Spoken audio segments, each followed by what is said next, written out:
엄마, 아빠, 민지가 밝게 일어서며 웃었습니다. 이 사람이 제가 사랑하는 사람이에요. 남자가 고개를 숙여 인사했습니다. 안녕하세요. 이준석입니다. 아, 네, 들어오세요. 그 순간 문이 열렸습니다. 남자의 부모님이 들어왔습니다. 중년의 여자가 먼저, 그 뒤로 남자가 들어왔습니다. 저의 몸이 굳어졌습니다. 당신은 목소리가 떨렸습니다.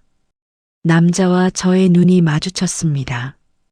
그의 얼굴이 창백해지고 있었습니다. 박현순, 그의 목소리가 떨렸습니다. 여보? 그의 아내가 의아한 표정으로 물었습니다. 아버지 왜 그러세요? 테이블 위에 모든 것이 멈췄습니다. 저는 딸의 손을 잡았습니다. 엄마, 왜? 나가자. 저는 일어섰습니다. 엄마, 왜 그래? 나가자니까. 저는 딸의 팔을 잡아 끌었습니다. 한정식당의 문이 닫혔습니다. 상견례장에서 만난 그 남자. 다시는 보고 싶지 않았던 그 남자. 그런데 어떻게 이런 일이. 저는 아침 5시 30분이면 깼습니다. 몸이 그 시간을 기억하고 있었습니다. 40년을 그렇게 살다 보니 더 이상 알람이 필요하지 않았습니다. 남편은 여전히 자고 있었습니다. 옆에 누워있는 그의 얼굴을 보면서도 누구인지 모를 것 같은 그런 낯설음이 있었습니다.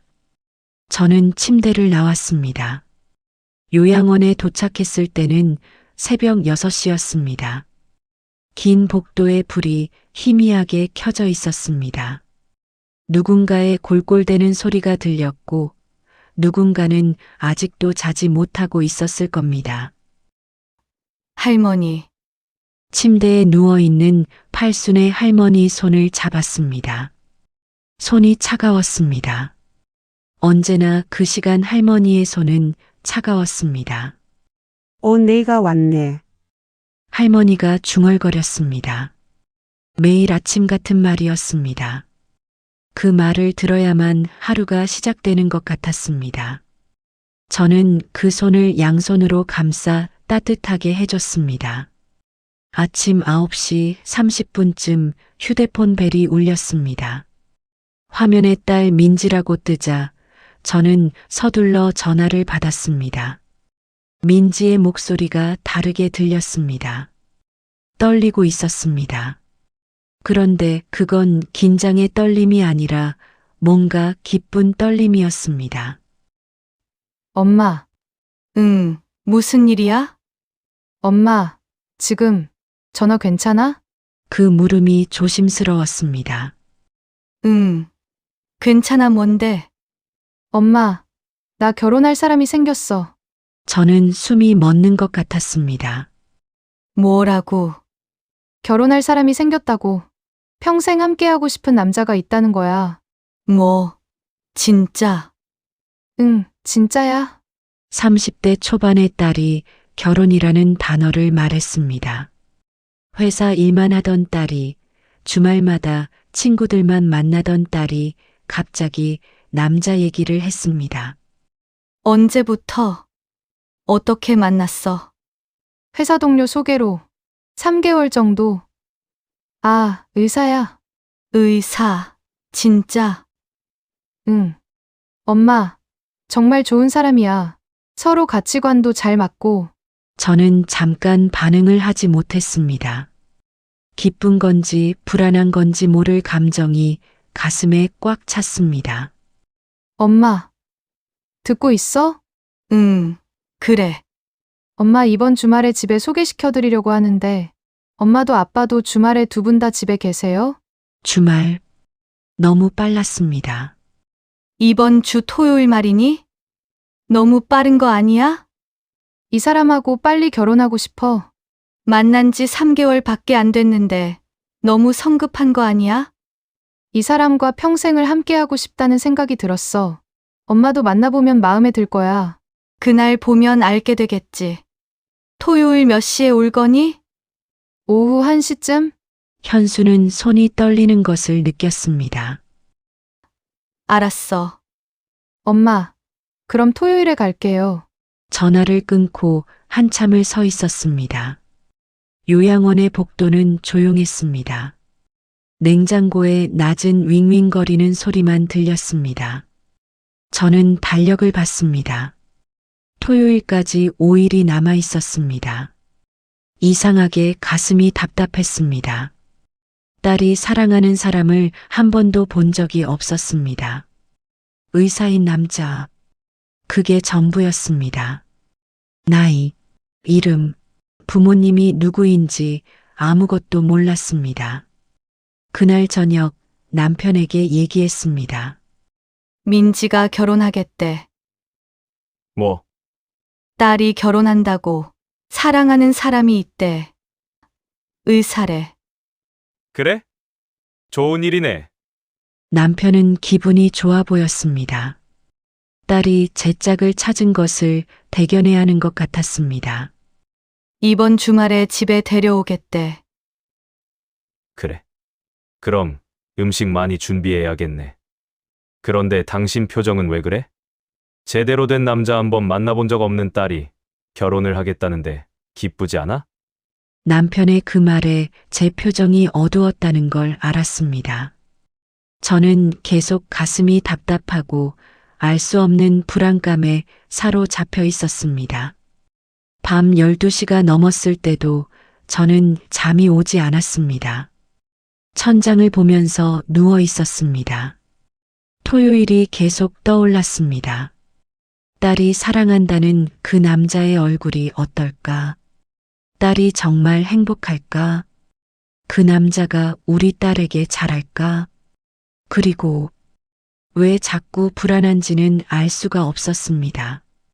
알 수 없는 불안감이 가슴 한구석을 계속 누르고 있었습니다. 저는 혼잣말을 했습니다. 뭔가 이상한 느낌인데. 창밖의 밤하늘은 여전히 까맣기만 했습니다. 토요일 오후 1시 초인종이 울렸습니다. 저는 서둘러 문을 열었습니다. 딸 민지가 서 있었고 그 옆에 한 남자가 서 있었습니다.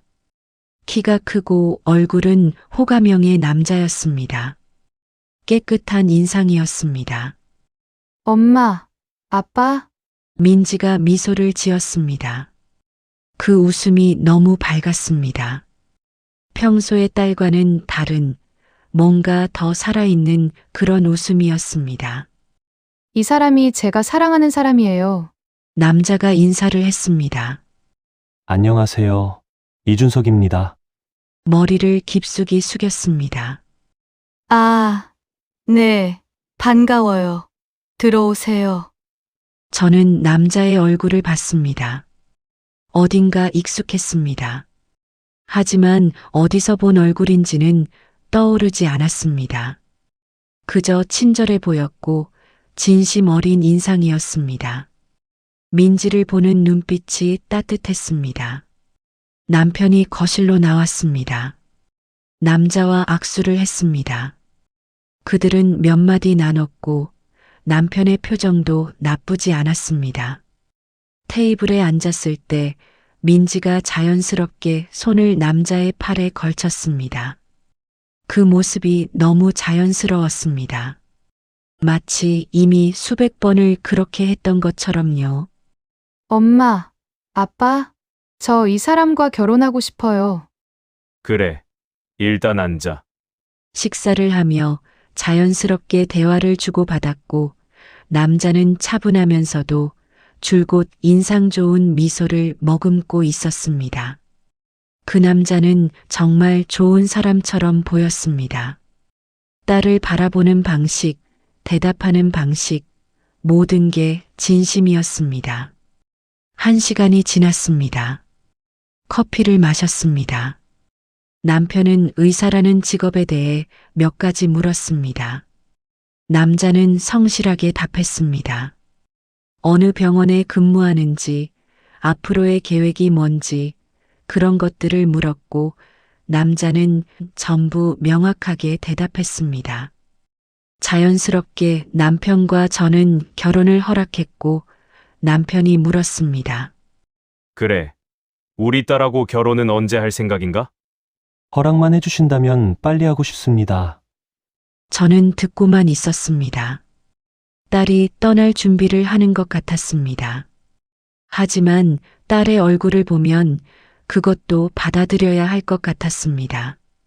민지가 저의 손을 잡았습니다. 엄마, 기쁜 거 맞지? 그럼, 기쁘지. 저는 말했습니다. 그리고 그것도 거짓이 아니었습니다. 이준석이 집으로 돌아간 후 저는 딸에게 말했습니다. 좋은 사람이네. 엄마 허락해줘서 고마워. 민지가 저에게 안겼습니다. 저는 딸의 머리를 쓰다듬었습니다. 그날 밤 저는 침대에 누워 천장을 봤습니다. 그 남자의 얼굴이 자꾸 떠올랐습니다. 어디서 본 얼굴이었을까요? 가슴 한구석이 자꾸 뭔가를 말하려고 했습니다. 하지만 정확히 뭔지는 몰랐습니다. 뭔가 이상한데. 저는 혼잣말을 했습니다. 그 불안감은 계속 저의 곁을 맴돌았습니다. 양가의 결혼 승낙이 있은 후 상견례 날까지 정해졌습니다. 시간은 빠르게 흘러 상견례 날. 그날 오후 저는 거울 앞에 섰습니다. 옷을 여러 번 갈아입었습니다. 회색 자켓에 검은색 치마. 아니, 남색 정장 블라우스에 검은색 바지. 손이 떨렸습니다. 준비 다 됐으면 갑시다. 남편이 나왔습니다. 남편도 정장을 입고 있었습니다. 서초구 한정식당은 고급스러웠습니다. 유리 테이블, 부드러운 조명, 차분한 배경음악. 저는 거울 같은 유리에 비친 제 얼굴을 봤습니다. 긴장되어 있었습니다.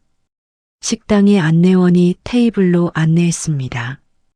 민지가 이미 앉아 있었고 그 옆에 이준석이 앉아 있었습니다. 다시 만났을 때도 얼굴이 익숙했습니다.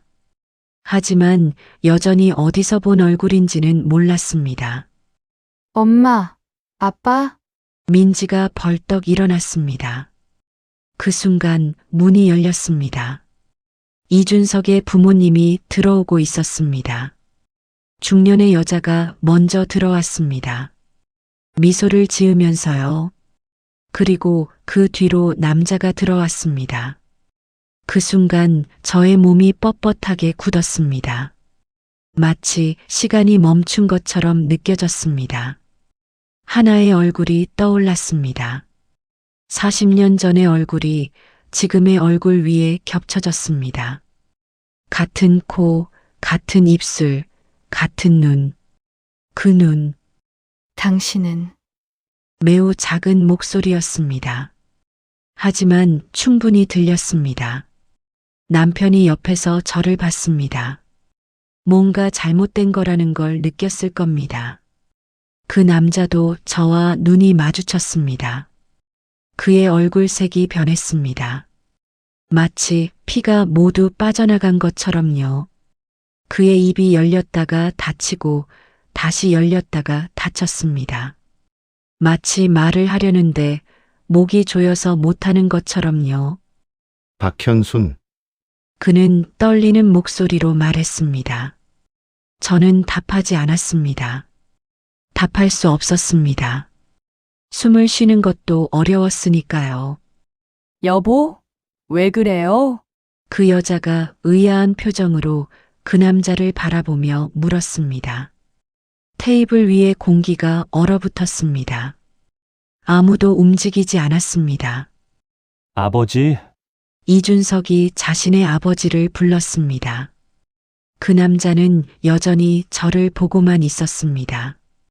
민지가 저의 손을 잡았습니다. 엄마, 왜 그래? 저는 딸의 손을 꽉 잡았습니다. 그리고 일어났습니다. 제 움직임은 망설임이 없었습니다. 나가자. 엄마, 무슨 소리야? 나가자니까. 저는 딸의 팔을 잡아 끌었습니다. 민지는 저항하려 했지만 저의 표정을 보고 묵묵히 따라 나왔습니다. 한정식당의 문이 닫혔습니다. 밤 공기가 찬 것 같았습니다. 민지는 제 팔을 잡고 있었습니다. 엄마, 무슨 일이야? 왜 갑자기? 저는 대답하지 않았습니다. 아니, 대답할 수 없었습니다. 손이 떨리고 심장이 요동쳤습니다. 40년 전의 악몽이 현재가 되었습니다. 차 안의 침묵은 무거웠습니다. 민지가 먼저 물었습니다. 엄마, 도대체 왜 그러는 거야? 저는 대답하지 않았습니다. 40년 전의 얼굴이 자꾸만 떠올랐습니다. 엄마, 민지가 다시 물었습니다. 저는 여전히 침묵했습니다. 남편은 운전대를 잡고 있었습니다. 그도 뭔가 이상함을 느끼고 있었습니다. 하지만 묻지 않았습니다. 제 표정을 보고 물을 수 없었을 겁니다. 차 안은 조용했습니다. 거리의 불빛이 유리를 스쳐 지나갔습니다. 저는 그 불빛을 보고 있었지만 거리가 어디인지, 어디로 가고 있는지 알 수가 없었습니다. 집에 도착했을 때 밤 10시였습니다. 저는 거실 소파에 앉았습니다. 민지와 남편도 따라 앉아 저를 보고 있었습니다. 제 얼굴을 보고 제 떨리는 손을 보고 있었습니다. 여보, 남편이 먼저 물었습니다.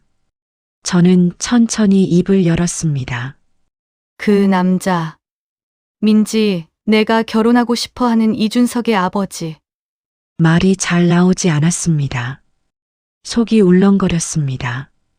40년 전에 내가 만나던 남자가 있었어.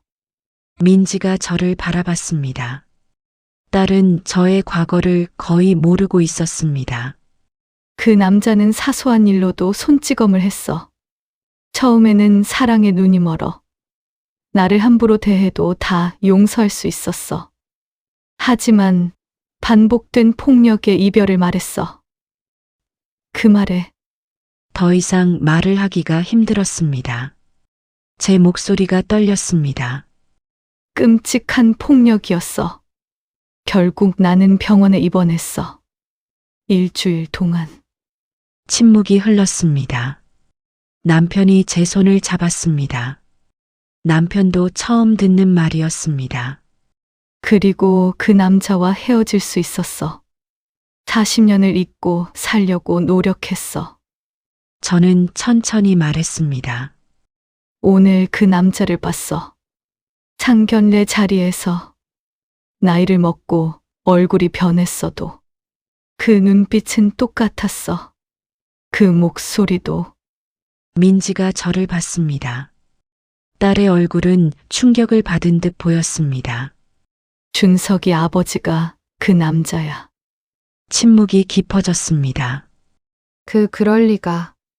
민지가 중얼거렸습니다. 엄마, 정말이야? 그래. 저는 말했습니다. 민지가 일어났습니다. 얼굴에는 눈물이 흐르고 있었습니다. 손으로 얼굴을 감쌌습니다. 엄마, 그럼 나는 민지가 말을 잇지 못했습니다. 그 가족과는 사돈을 맺을 수 없어.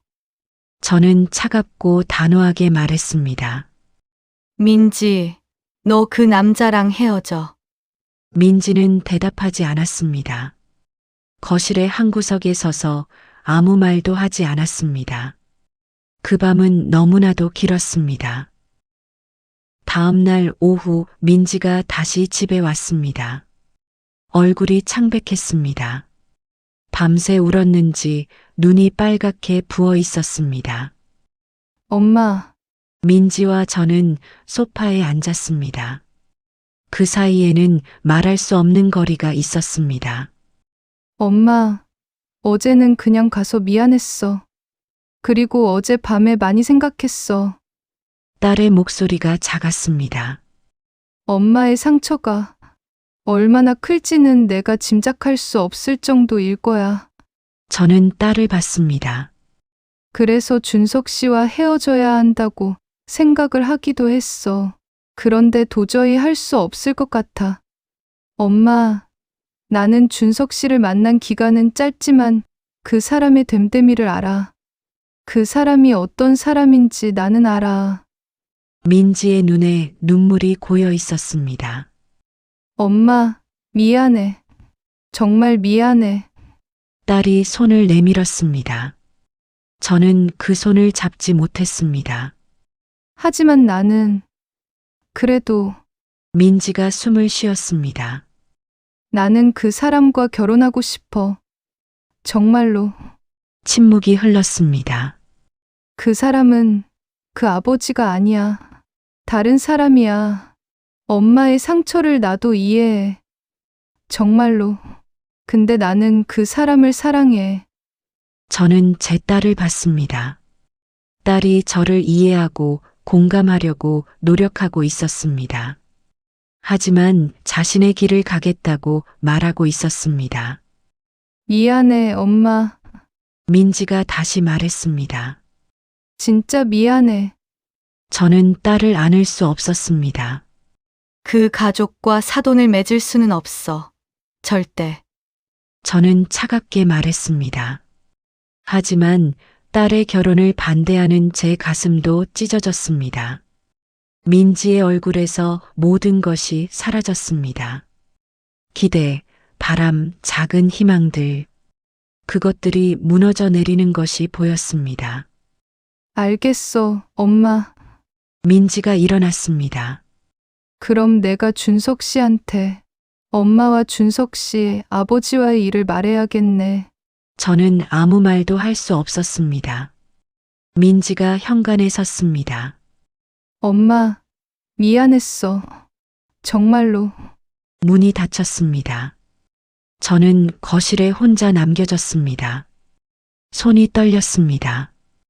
가슴이 부서지는 것 같았습니다. 딸이 저를 이해한다고 하면서도 딸은 저를 떠나갔습니다. 자신의 선택을 위해 제 반대를 알면서도 떠나갔습니다. 밤이 되었을 때 저는 혼잣말을 했습니다. 나는 어떻게 해야 하는 걸까? 침묵만 대답했습니다. 침대에 누웠을 때도 잠이 오지 않았습니다. 민지가 떠나간 그 밤, 저는 천장을 봤습니다. 40년을 누르고 있던 것들이 자꾸만 떠올랐습니다. 20대의 저는 젊었고 누군가를 좋아할 수 있었습니다. 이영호를 만난 건 백화점이었습니다. 친구와 함께 쇼핑을 하다가 마주쳤습니다. 그의 웃는 얼굴은 따뜻해 보였습니다. 저도 웃었습니다. 우리는 첫눈에 서로 반해 사귀게 됐습니다. 영화도 봤고 카페에서 데이트도 했습니다. 손도 잡았습니다. 키스도 했습니다. 그것들이 사랑이라고 생각했습니다. 하지만 어느 날부터 그가 달라졌습니다. 그는 술을 마시고 저를 찾아왔습니다. 저에게 뭔가를 묻고 싶어 했습니다. 오늘 누구 만났어? 저는 회사 동료라고 말했지만 그는 믿지 않았습니다. 말 다툼을 하게 되고 저는 울었습니다. 그는 화를 냈습니다. 넌 날 신경도 안 써. 그가 말했습니다. 아니야. 난 제 말이 끝나기 전에 그의 손이 날아와 뺨을 맞았습니다. 세상이 한 바퀴 도는 것 같았습니다. 미안해, 미안해. 그가 울면서 말했습니다. 하지만 그건 마지막이 아니었습니다. 그 이후로도 계속 반복됐습니다. 다툼, 폭력, 사죄, 그리고 다시 다툼. 마지막 날 저는 헤어지자고 말했습니다. 아니야, 헤어질 수 없어. 우린 끝이야. 저는 그렇게 말했습니다. 그날의 기억은 선명합니다. 그의 손이 자꾸 날아왔습니다. 끔찍한 폭력이 이어지고 저는 비명조차 지르기 힘들었습니다. 병원에 입원했을 때 저는 일주일을 누워 있었습니다. 천장을 보며 울었습니다. 밤마다 울었습니다. 왜 내가 이렇게 됐는지 몰랐습니다. 내가 뭘 잘못했는지도 알 수가 없었습니다. 아무것도 알 수가 없었습니다. 병원에서 치료를 받는 동안 친하게 지내던 언니가 경찰을 부르자고 했습니다. 하지만 저는 아니야라고 말했습니다. 왜 그렇게 말했는지는 여전히 모릅니다. 퇴원했을 때 저는 그 남자를 만나지 않기로 결심했습니다. 그리고 40년을 살았습니다. 그날의 일을 잊으려 노력하며 일을 시작했고 남편을 만났습니다.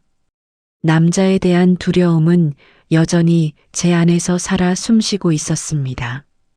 그 남자의 얼굴을 생각하지 않으려고 노력했습니다. 기억하지 않으려고 노력했습니다.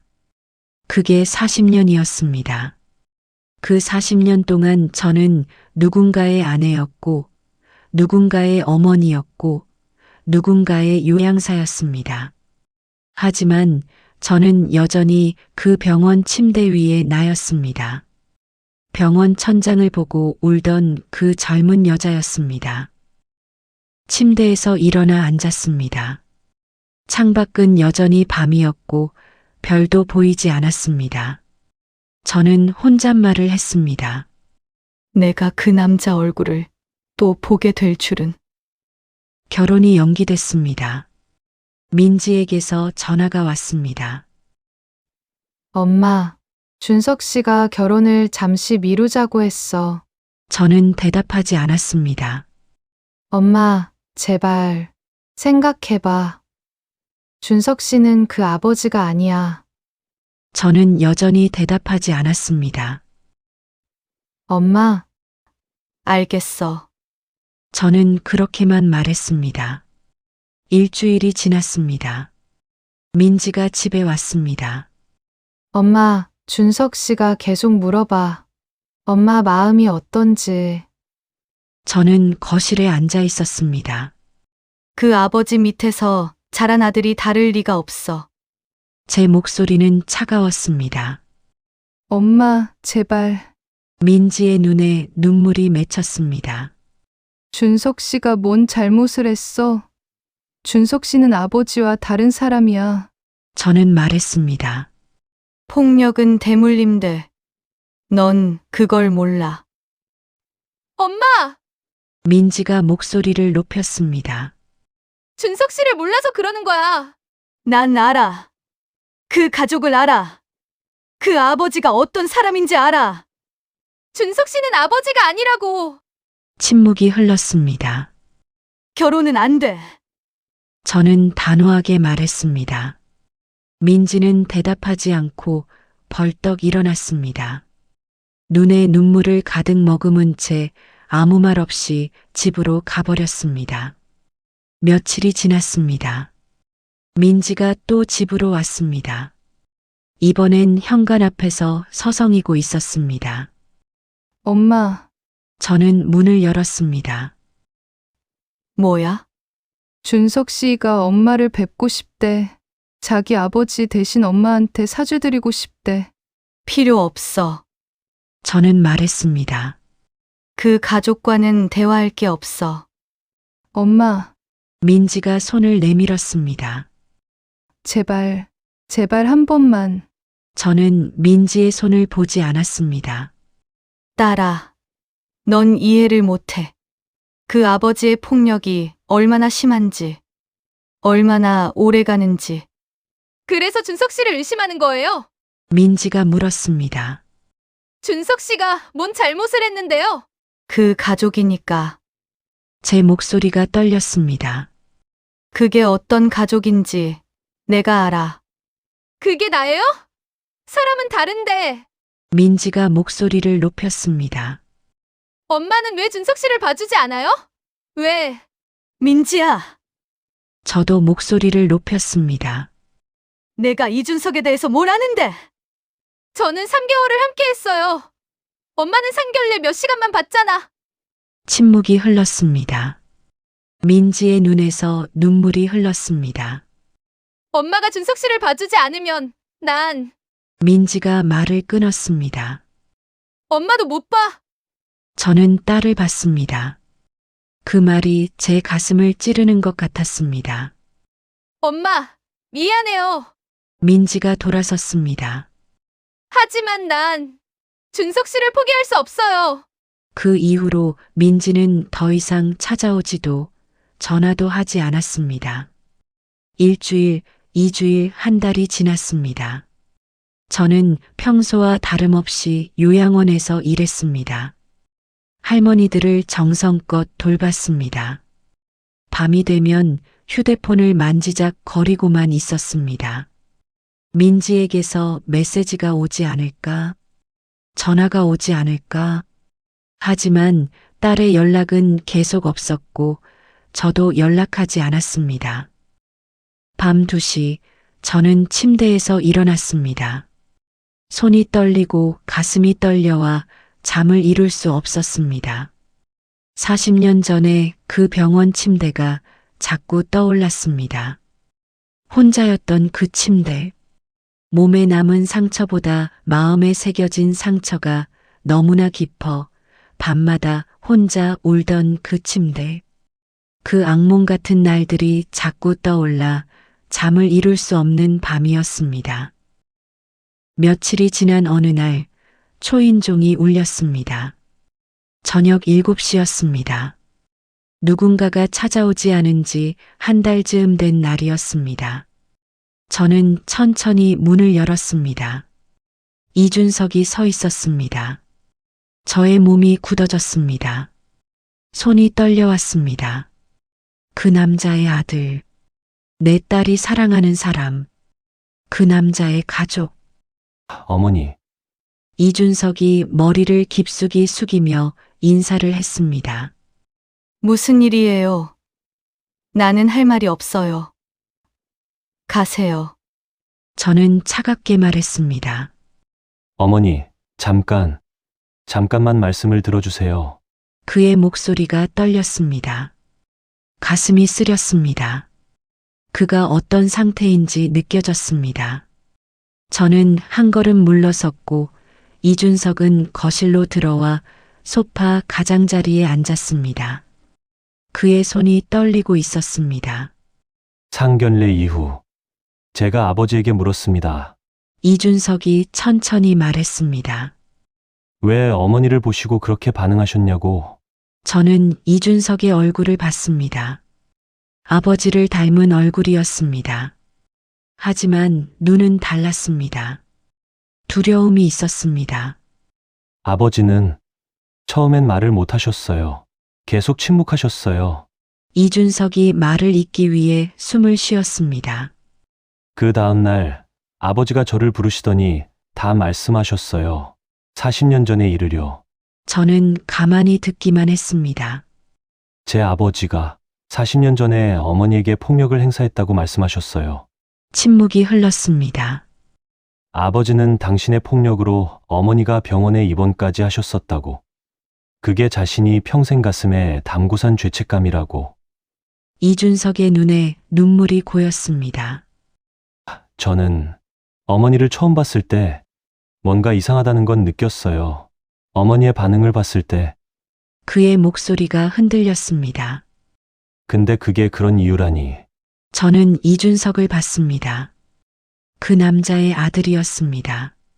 하지만 그 말을 하는 방식, 그 눈빛, 그 떨림은 다른 사람 같았습니다.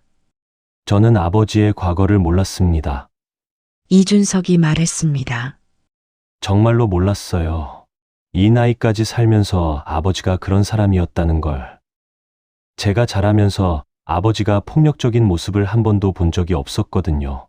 그 남자의 폭력적인 모습을 한 번도 본 적이 없었다고? 그럴 리가. 이상함을 느꼈습니다. 어머니, 정말 죄송합니다. 제가 무릎 꿇고 사죄드리면 어머니 마음의 상처가 좀 나아질 수 있을까요? 저는 입을 열었다 닫았습니다. 그건 준석 씨 문제가 아니에요. 저는 천천히 말했습니다. 준석 씨가 잘못을 한 게 아니잖아요. 그래도 이준석이 손을 내밀었습니다. 어머니를 만난 이후로 아버지는 계속 고통스러워하고 계십니다. 잠을 거의 주무시지 못하고 계세요. 자신이 지은 죄를 다시 생각하고 있어요. 40년 전 그 남자가 고통받고 있다는 말이 들렸을 때 저는 뭔가 이상한 감정을 느꼈습니다. 분노는 아니었습니다. 동정도 아니었습니다. 그저 혼란스러웠습니다. 하지만 동시에 거리감도 느껴졌습니다. 준석 씨는 좋은 사람인 것 같아요. 저는 말했습니다. 그런데 어머니, 이준석이 다시 말했습니다. 민지를 사랑해요. 정말로. 그리고 어머니의 상처도 이해하고 싶어요. 이해할 수 없어요. 저는 말했습니다. 그건 40년 전이야. 40년을 혼자 괴로워했어. 그걸 이해하기 위해서는 말이 나오지 않았습니다. 그 가족과는 사돈을 맺을 수 없어요. 침묵이 흘렀습니다. 이준석이 창백한 얼굴로 일어섰습니다. 하지만 눈에는 이해가 있었습니다. 알겠습니다. 그가 말했습니다. 어머니, 정말 죄송했습니다. 준석 씨는 미안해할 게 없어요. 저는 말했습니다. 이준석이 현관에 섰습니다. 준석 씨는 정말 좋은 사람이지만 내가 당신을 받아들이지 못해 미안해요. 이준석은 대답하지 않았습니다. 문을 열었습니다. 밤하늘이 보였습니다. 어머니, 시간을 좀 주세요. 그가 물었습니다. 언제가 될지는 모르겠지만 어머니의 마음이 바뀔 때까지 기대하지 말아요. 내 딸이 불행해질 게 뻔한 결혼을 승낙할 부모는 이 세상에 없어요. 이준석이 낙담한 채 고개를 숙였습니다. 현관문이 닫혔습니다. 저는 소파에 앉았습니다. 가슴이 아파왔습니다. 내 딸의 남자는 정말로 좋은 사람 같았습니다. 하지만 그 가족이었습니다. 그 아버지의 아들이었습니다. 이준석을 생각하며 계속 밤이 깊어갔습니다. 3일 후 저녁 8시 초인종이 울렸습니다. 저는 거실에 혼자 앉아 있었습니다. 초인종을 누른 사람을 보고 저의 온몸이 굳었습니다. 그 남자 이영호였습니다. 40년 전의 얼굴이 깊은 주름으로 변해 있었고 검은 머리는 흰머리로 변해 있었습니다. 하지만 그 눈, 그 코, 그 입술은 똑같았습니다. 저는 문을 열지 않았습니다. 박현순, 그가 말했습니다. 목소리가 떨리고 있었습니다. 가세요. 저는 닫힌 문 안에서 말했습니다. 40년 전에 내가 당신에게 그만해요. 저는 목소리를 높였습니다. 말하지 않아도 알아요. 그때의 일을 다시 그 입에 담지 마세요. 침묵이 흘렀습니다. 잠시 후 다시 그가 말했습니다. 40년을 미안한 마음으로 살았습니다. 침묵이 흘렀습니다. 상견례에서 당신을 봤을 때 그게 얼마나 큰 상처였는지 현실로 느껴졌습니다. 저는 계속 침묵했습니다. 문 밖에서 움직이는 소리가 났습니다. 무언가 타일 위에 닿는 소리. 그 남자가 무릎을 꿇었습니다. 저는 문을 열었습니다. 그 남자가 고개를 들어 저를 올려다봤습니다. 눈에 눈물이 맺혀 있었습니다. 일어나세요. 이제 와서 왜 이러는 거예요? 저는 말했습니다. 미안합니다. 그가 말했습니다. 정말로 미안합니다. 저는 그를 봤습니다. 40년 전에 그 남자, 그리고 지금의 이 남자. 나한테 이렇게 무릎을 꿇는다고 달라지는 건 없어요. 침묵이 깊어졌습니다. 당신의 마음이 풀어지지 않는다고 해도 미안합니다. 그가 천천히 말했습니다. 평생 죄책감을 안고 살았습니다. 그게 억울하다는 건가요? 저는 차갑게 말했습니다. 아닙니다.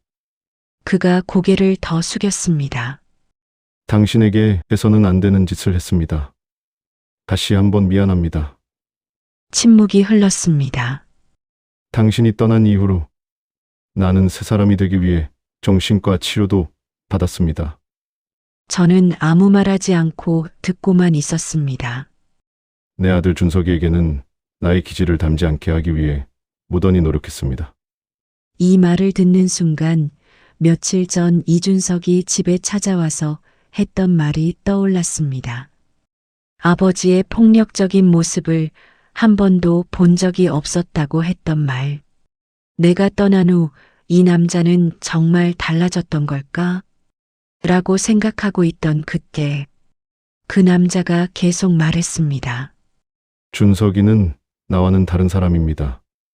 그의 목소리가 흔들렸습니다. 아이들이 너무나도 힘들어합니다. 다 내 죄이니까. 그는 더 이상 말을 잇지 못했습니다. 어깨를 떨고 있었습니다. 저는 어떤 대답도 하지 않았습니다. 현관에서는 침묵만 있었습니다. 오랜 침묵. 그 침묵 속에서 저는 40년 전을 생각했습니다. 그리고 그 남자도 40년 전을 생각했을 것입니다. 아이들은 미워하지 말아주세요. 그가 낮은 목소리로 말했습니다. 준석이는 정말 좋은 아이입니다. 저는 대답하지 않았습니다.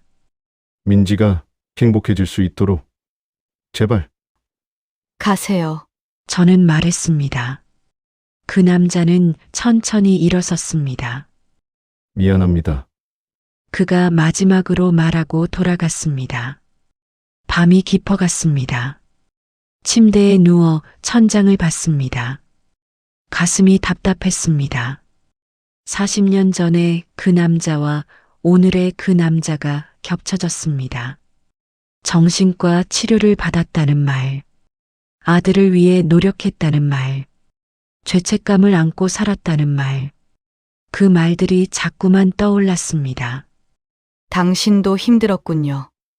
저는 혼잣말을 했습니다. 하지만 말이 끝나지 않았습니다. 이영호는 계속 찾아왔습니다.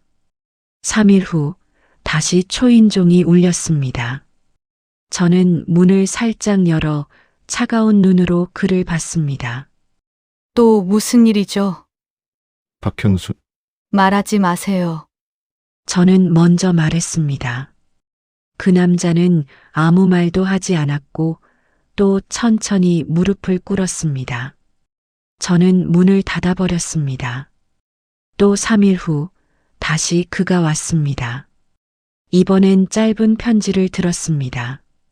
저는 읽지 않았습니다. 하지만 버리지도 않았습니다. 일주일이 지났을 때 그가 또 왔습니다. 미안합니다. 그는 그 말만 했습니다. 저는 더 이상 문을 닫지 않았습니다. 그날 오후 초인종이 울렸습니다. 문을 여니 딸 민지가 서 있었습니다.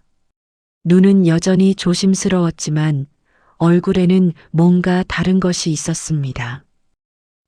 엄마, 들어와. 저는 말했습니다. 민지가 거실 소파에 앉았습니다. 엄마, 많이 힘들었지? 민지가 말했습니다. 저는 아무 말도 할 수 없었습니다. 나는 많이 힘들었어. 침묵이 흘렀습니다. 엄마, 우리 결혼에 대한 생각은 아직 변함이 없는 거야? 준석 씨는 정말 좋은 사람이야. 민지가 천천히 말했습니다. 나는 그 사람을 믿어. 그리고 준석 씨 아버지도 정말 미안해하고 있어. 저는 딸을 바라봤습니다. 엄마, 나 그 사람과 결혼하고 싶어. 그 사람 아니면 아무하고도 결혼이란 걸 생각할 수가 없어. 침묵이 흘렀습니다. 민지가 손을 내밀었습니다.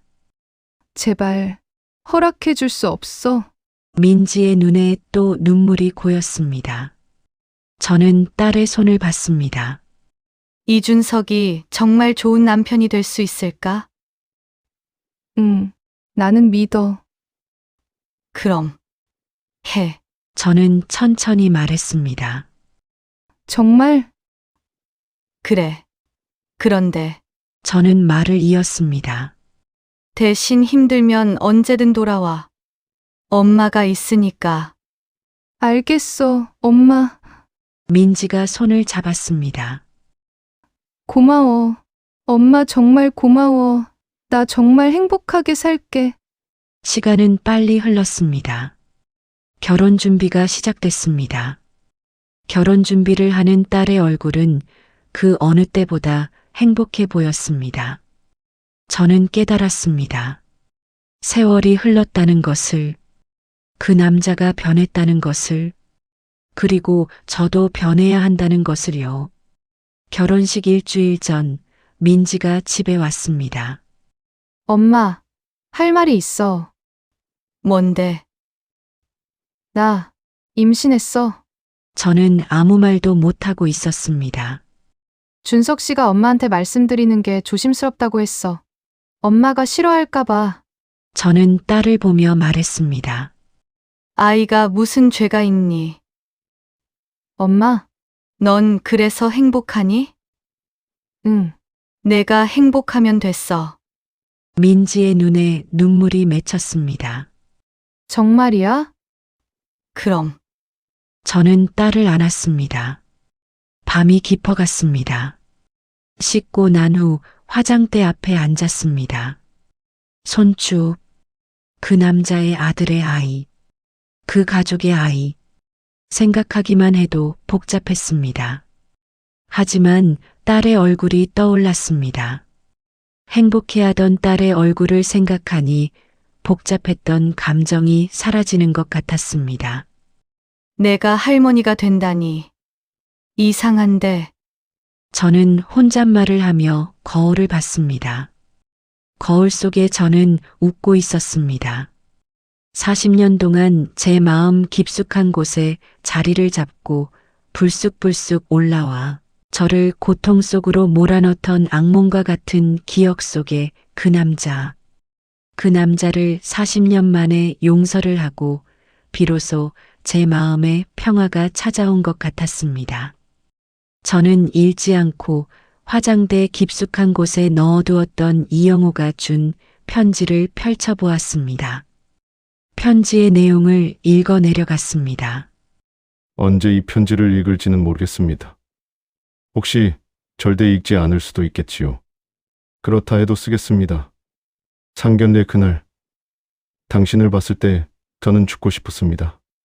40년을 피해 다녔던 얼굴, 40년을 죄책감 속에서 살아온 이유, 그것이 현실이 되어 있었습니다.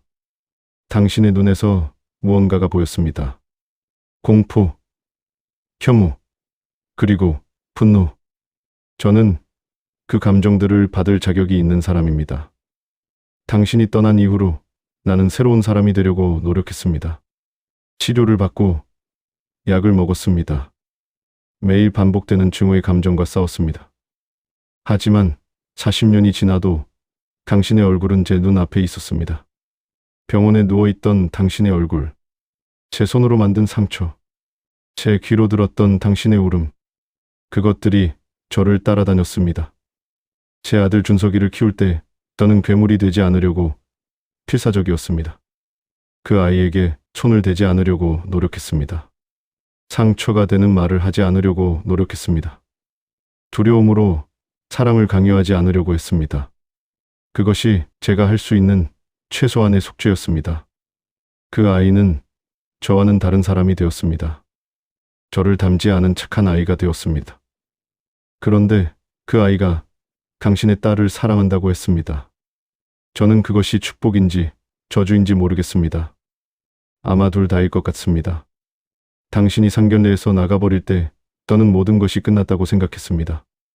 당신의 딸과의 결혼도 끝나고 제 아들과 당신 딸의 사랑도 끝나고 제 마지막 기회도 끝났다고 생각했습니다. 하지만 제 아들은 당신을 찾아갔습니다. 당신 앞에서 저 대신 용서를 빌었습니다. 제가 하지 못한 것을 그 아이가 해냈습니다. 그것을 보며 저는 그 아이가 정말로 저와는 다른 사람이라는 것을 알게 되었습니다. 저는 당신에게 용서를 청하지 않습니다. 당신이 저를 용서해야 한다고 생각하지 않습니다. 40년의 고통을 몇 마디 말로 해결될 수 없습니다. 제가 행한 폭력은 시간이 흘러도 폭력입니다. 다만 제 아들을 미워하지 말아주세요. 그 아이는 제 죄의 대가를 받아야 할 이유가 없습니다. 당신의 딸 민지가 그 아이를 사랑한다면 그 사랑을 막지 말아주세요. 저는 40년을 살았습니다. 죄책감 속에서, 반성 속에서, 두려움 속에서. 하지만 당신은 저보다 더 길게 고통받으셨을 것입니다. 당신은 저를 피해서 40년을 살아가셨으니까요.